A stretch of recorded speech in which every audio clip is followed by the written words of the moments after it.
बिस्मिल्लाहिर्रहमानिर्रहीम। गर्ल्स, आज हम repair of broken bones study करेंगे। ठीक है, बोन्स बेशक बहुत मजबूत होती हैं लेकिन फिर भी किसी न किसी वजह से ये ब्रेक हो सकती हैं। ठीक है, तो इसकी रिपेयरिंग का जो नेचुरल प्रोसेस है वो हम देखेंगे कि कैसे है ये। Okay, despite remarkable strength the bones में break during youth. Most fractures result from trauma that may twist or break the bones, such as sports injuries, automobile accidents, falls etc. तो बेशक बहुत ज़्यादा मजबूत हैं लेकिन फिर भी ये टूट सकती हैं। ठीक है, जवानी की जो उम्र होती है, नौजवानी में फ्रैक्चर्स जो हैं वो चोट लगने की सूरत में आते हैं और वो हो सकता है बोन ट्विस्ट कर जाए, मुड़ जाए, कहीं पे टूट जाए, खेलते हुए ये ज़ख्मी हो सकता है पर्सन। ठीक है, या फिर जो है कि ये हादसात में हो सकता है। ठीक है, गाड़ियों के हादसात में या कहीं गिर जाए तो उससे हड्डी टूट सकती है। ओके, जबकि ओल्ड एज में बोन्स जो हैं वो जो कि वीक हो जाती हैं वक्त के साथ, इस वजह से वो इजीली टूट जाती हैं। ठीक है, in old age bones become thin and weak and hence fractures occur most frequently. A fracture is treated by reduction followed by realignment of the broken bone ends. तो फ्रैक्चर जो है इसको, इसमें जो बोन्स है उसको पहले रिड्यूस किया जाता है और उसके बाद रीअलाइनमेंट है। अब रिडक्शन के बारे में वो बताने लगे। There are two types of reduction, closed and open reduction. ठीक है, तो रिडक्शन जो है हड्डियों के जो जोड़ हैं, जो सिरे हैं जहाँ पे जो टूटे हैं, उनको जो है कि आपस में जोड़ने का जो प्रोसेस है उसके बारे में बात है। ठीक है, तो क्लोज्ड रिडक्शन भी है, ओपन भी है। तो क्लोज्ड रिडक्शन में the bone ends is coaxed back to their normal position by physician's hand, यानी कि जो मुआलिज है वो अपने हाथ से हड्डियों के दोनों सिरों को पकड़ के जो है वो जोड़ने की कोशिश करता है। ठीक है, in open reduction surgery is performed and the bone ends are secured together with pins or wires. और ओपन रिडक्शन में यह है कि ऑपरेशन करके जो है हड्डियों के जो दोनों सिरों को आपस में जोड़ के पिन्स या वायर्स के साथ सिक्योर कर दिया जाता है या अटैच कर दिया जाता है। ठीक है, after broken bone is reduced, यानी कि जब ये ब्रोकन बोन्स को इस तरह करके जोड़ दिया गया है तो उसके बाद it is immobilised by a cast और by traction to allow the healing process to begin. तो उसके बाद फिर जो है जो ये जो बोन है जो जिसकी वो अब जो फ्रैक्चर हुई है उसको इमोबलाइज कर दिया जाता है, या तो उसके ऊपर प्लास्टर चढ़ा दिया जाता है। ठीक है, या फिर जो है कि उसको किसी, यानी कि उसको खींच के किसी रस्सी वगैरह के साथ जो है वो लटका दिया जाता है।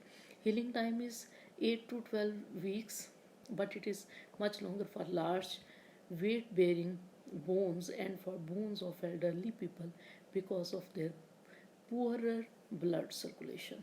तो आमतौर पे जो बोन्स हैं वो 2 से 3 मंथ्स में जो हैं वो रिपेयर हो जाती हैं, हीलिंग का प्रोसेस कंप्लीट हो जाता है। लेकिन वो बोन्स जो लार्जर हैं और वेट बेयरिंग है उनमें ये जो है कि प्रोसेस लंबा हो जाता है, या फिर ओल्ड पीपल जो हैं उनमें जो है कि ब्लड सर्कुलेशन जो है उनकी बोन्स में कम होती है, तो इस वजह से वो ये हीलिंग का प्रोसेस उनमें देर से होता है मुकम्मल।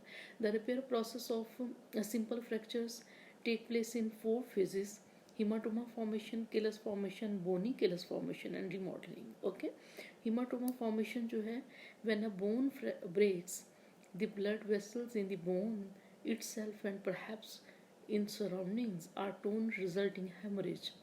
तो जब बोन जो है वो ब्रेक होती है तो जो ब्लड की जो वेसल्स हैं बोन को अंदर और बोन के इर्द गिर्द वाले एरिया में, ठीक है, तो वो फट जाती हैं और इससे जो अंदरूनी ज़ख़म जो है वो समझे हो जाता है। ठीक है, as a result a hematoma, a mass of clotted blood forms at the fracture site. तो इसके बाद जो है क्लॉटेड ब्लड का जो एक मैस है जो है हेमाटोमा कहला रहा है वो फ्रैक्चर साइट पे बन जाता है। Soon after bone cell deprived of food, तो जो बोन के जो सेल हैं उनको खुराक की कमी हो जाती है, बिगिन टू डाई, मरना शुरू हो जाते हैं, and the tissues at the fracture site become swollen and hence painful. और जो बाकी टिश्यू है फ्रैक्चर साइट पे वो स्वेल कर जाता है, ठीक है, स्वेलिंग हो जाती है और उसमें दर्द होना शुरू हो जाती है। ओके, फिर जो सेकंड फेज है इसका रिपेयर प्रोसेस का, वो केलस फॉर्मेशन है। तो next soft callus begins to form in 3 to 4 weeks.